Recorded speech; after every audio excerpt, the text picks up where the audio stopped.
여러분 안녕하세요, 덕딩입니다. 오늘은 제가 미리 말씀드렸다시피 넷플릭스 신작 영화 나의 마더에 대해서 리뷰하겠습니다. 지금부터 이어지는 영화에 대한 해석과 감상평은 저의 주관적인 의견이니까 혹시라도 뭔 개소리야! 말이 되는 소리를 해! 얼굴 눕디다 해가지고 라고 이야기하실 분들은 이 채널에서 당장 나가주시길 바랍니다. 이렇게? 아닌가? 어쨌든 이제 리뷰 시작합니다. 덕딩! 간단하게 줄거리 설명드릴게요. 이 영화에는 엄마와 딸이 나옵니다. 그런데 특이한 건 엄마가 로보트라는 거죠. 그리고 지금은 인류가 멸종된 시대입니다. 로보트는 엄마로서 이 여자아이를 아기 때부터 키우게 돼요. 로보트인 마더와 교류하는 모습을 보면서 굉장히 따뜻한 면모들을 관찰하게 되죠. 그렇게 따뜻하고 훈훈했던 분위기가 총에 맞은 게스트의 등장으로 한층 그게 긴장감을 더하게 됩니다. 이 게스트는 총에 맞았는데 로봇한테 총을 맞았다 설명을 하고 로봇은 아니야, 저거 인간들끼리 싸우다가 총에 맞은 거야. 이렇게 둘이 상반되는 이야기를 주장하고 있으니까 소녀는 매우 혼란스러워요. 그래서 직접 비밀을 파헤치는데 그 결과 로봇인 엄마가 거짓말을 하고 있다는 걸 알게 됩니다. 설상가상으로 자신이 아닌 또 다른 두 여자아이를 마더가 키웠었는데 죽이기까지 했다는 사실을 알게 돼요. 완전 소녀는 멘붕에 빠집니다. 너무 놀랄 수밖에 없죠. 의지할 곳이라곤 단 하나밖에 없었던 엄마인 로보트가 자신에게 평생 거짓말을 하고 살아왔던 겁니다. 그래서 소녀는 게스트를 따라 바깥 세상으로 가게 돼요. 게스트가 광산에 또 다른 사람들이 살고 있다고 이야기를 해줬거든요. 그래서 소녀는 곧 태어날 남동생을 데리고 가고 싶어 하지만 게스트는 그럴 시간을 주지 않아요. 바로 소녀를 데리고 벙커 밖으로 나가버립니다. 근데 이 게스트도 진짜 웃긴 게 광산으로 가질 않아요. 아무리 걸어도 산은 안 나오고 오히려 바다가 등장합니다. 이 바다에서 살고 있던 게스트는 태연하게 소녀한테 옥수수 먹으라는 뉘앙스를 풍겨요. 소녀는 화가 나서 이야기합니다. 광산으로 가자, 사람들을 보러 가자, 이렇게 얘기를 하는데 게스트는 정말 뻔뻔하게도 아마 거긴 사람 없을 거야. 몇 년 전부터 한 번도 보지 못했어. 그냥 여기서 너랑 나랑 사는 거야. 옥수수 먹고 정신 차리자, 이렇게 이야기를 합니다. 사실 게스트 캐릭터상 이 소녀를 데리고 나올 필요는 없었어요. 불말의 연민을 가지고 소녀를 구출해야 했다고 본인은 생각을 합니다. 어찌됐든 소녀는 분노하게 돼요. 그리고 계속 두고 온 남동생에 대한 죄책감을 가지게 되죠. 결국은 벙커로 돌아가서 마더와 한판하고 마더를 부신 다음에 남동생과 고독하지만 해피한 엔딩을 맞게 됩니다. 스타팅! 근데 사실 이 모든 이야기들은 다 로보트 마더의 계획된 이야기입니다. 다음 세상의 인류를 이끌어갈 우월한 인간 엄마를 만들어내는 게 마더의 목표죠. 그 목표를 이뤄낸 마더의 존재는 없어져도 되는 거예요.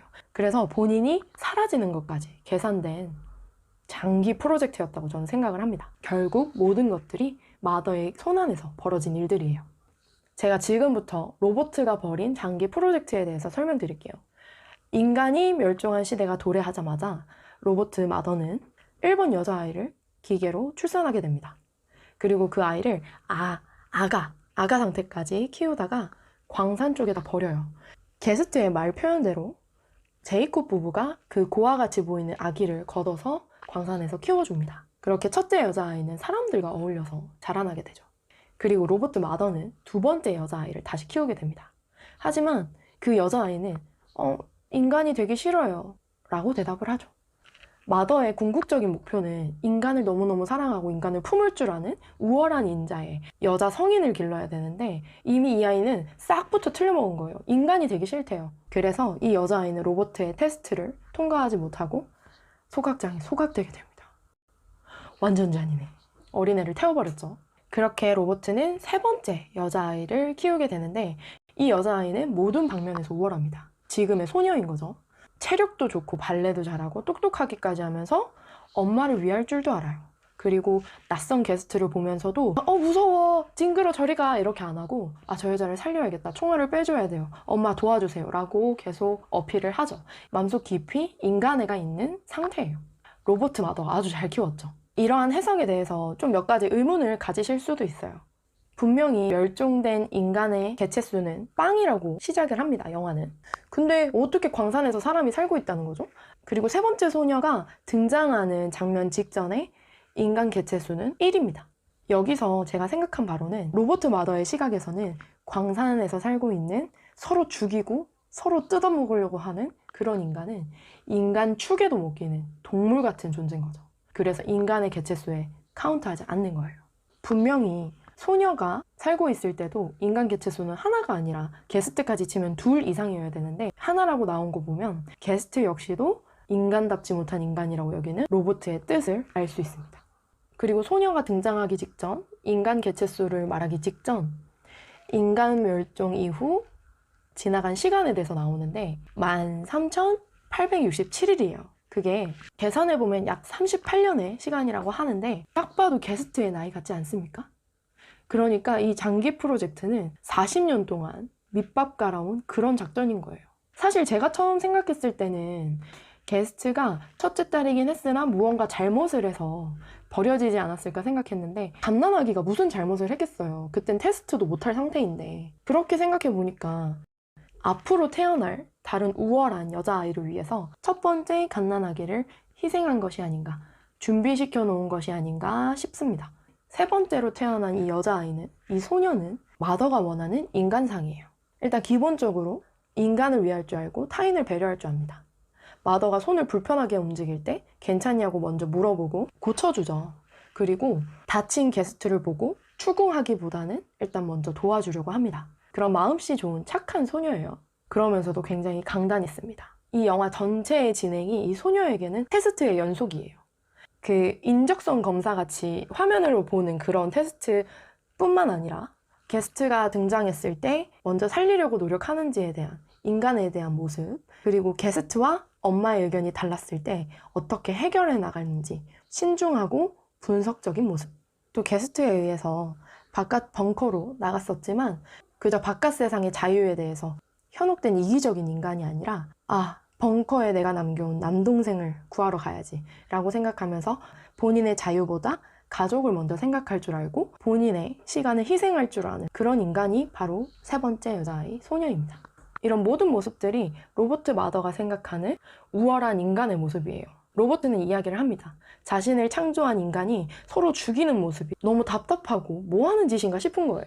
이 영화 속 로버트가 재건하고 싶은 인간 세계는 궁극적으로 사람들끼리 싸우고 헐뜯는 그런 세상이 아니라 서로 사랑할 줄 아는 그런 세상을 원해요. 근데 아이러니하게도 이 로버트 마더는 그런 세상을 재건하기 위해서 가차없이 인간을 죽입니다. 세상을 싹 갈아엎고 자기가 실험하던 인간이 기준치에 도달하지 못한다 그래서 바로 불태워 죽여버리죠. 비록 이 로버트도 인간을 사랑하고 인간을 보살피도록 프로그래밍된 로봇이지만 로봇이기에 가지는 한계가 있는 거죠. 그렇기 때문에 이 로봇은 아이 한 명 한 명을 키워갔던 거지 지금 가지고 있는 63,000개의 태아를 다 출산시키지는 않았어요. 인간 엄마는 결코 자신의 가족이 실수했다거나 조금 부족하다 그래서 불태워 죽이지는 않으니까요. 그런 게 로봇과 인간의 엄마로서의 차이점이 아닐까 싶습니다. 아마 로봇 스스로도 그 한계점에 대해 알고 있었을 거예요. 이 로봇은 인간이 평등하다는 생각을 가지고 있지 않아요. 우월한 인간만이 인간이고 상식 밖에 범죄를 저지르는 인간은 인간 취급을 받을 필요가 없다고 생각을 해요. 그래서 그렇게 두 번째 여자아이를 막 죽였겠죠? 저는 이 영화 속에서 굳이 여자아이를 선택해서 길러낸 점과 마지막에 게스트의 집에서 보여지는 성모 마리아의 조각, 저는 이 두 가지가 굉장히 인상 깊었는데요. 비록 잉태와 출산은 기계가 대신할 수 있어도 여자 인간에게서만 나오는 여성성과 모성애, 이것이 인류에 큰 역할을 한다는 그런 메시지를 좀 엿볼 수 있었습니다. 그리고 영화가 품은 메시지들을 떠나서 등장인물이 굉장히 적고 스케일이 아주 작은 영화임에도 불구하고 자아내는 몰입감이 굉장히 칭찬받을 만한 영화라고 생각됩니다. 제가 원래 넷플릭스 볼 때는 막 여기저기 왔다 갔다 하면서 이거 했다 저거 했다 그냥 대충대충 영화를 보거든요. 집중을 못하는 경향이 있는데 이 영화는 제가 한 10분, 20분 정도만 좀 띄엄띄엄 보다가 뭐야 이거 되게 재밌네 하면서 나중에는 이 영화 괜찮은데 하면서 몰입했던 기억이 나네요. 그래서 제가 여러분들한테 추천을 드린 것도 이 영화는 SF 장르에다가 굉장히 스케일이 작은 영화다 보니까 모든 사람에게 어필할 수 있는 영화는 아니라고 생각이 되지만 그래도 좋게 보신 분들이 더 많을 것 같아요. 그리고 제가 영화 제목에 대해서 이야기를 드린다고 했었잖아요. 이 원제는 I am mother예요. 그래서 로보트 시각에서도 I am mother, 그리고 결말 끝에 가서는 남동생을 돌보는 소녀의 입장에서도 I am mother가 성립이 됩니다. 그래서 굉장히 이중적인 의미를 담은 제목인 것 같아서 굉장히 마음에 들었는데 한국에는 겹치는 제목이 있더라고요. 그래서 아마 나의 마더라고 표기하지 않았을까 싶습니다. 나의 마더라는 제목은 지극히 소녀의 시각에서만 해석이 되기 때문에 그 점이 좀 아쉬운 것 같아요. 탁띵! 이 영화에 나오는 주인공 단 3명, 로보트, 소녀, 게스트 모두가 연기력이 너무 출중하고 특히나 그 소녀. 와, 너무 연기 잘하지 않아요? 제가 제트킴님 댓글을 보면서 그분이 덴마크 출신이란 걸 알게 됐는데 노래도 잘한다고 하네요. 얼굴도 이쁘고 조그만하고 연기 잘하고 노래 잘하는 뭐 거짓 만능 아닙니까? 이 영화에 후속편을 제작하라고 하면은 충분히 제작될 수 있을 것 같거든요. 마치 로보트 마더를 제작한 배우가 등장한다든지 아니면 소녀가 6만 3천 개의 태아를 모두 다 출산시켜서 만들어낸 새 인류가 어떻게 흘러가는지에 대한 이야기라든지 만들어낼 수 있는 후속작들은 많을 것 같은데 지금 당장 들려오는 소식은 없어서 제가 재밌게 본 영화 우리 구독자님들도 재밌게 보셨는지 모르겠네요. 제가 또 다음에 재밌는 컨텐츠 소개시켜드리고 리뷰하는 형식으로 컨텐츠 이어나가 보도록 하겠습니다. 영상 봐주셔서 감사하고요. 다음에는 더 재밌는 걸로 만나요. 안녕. 빼르다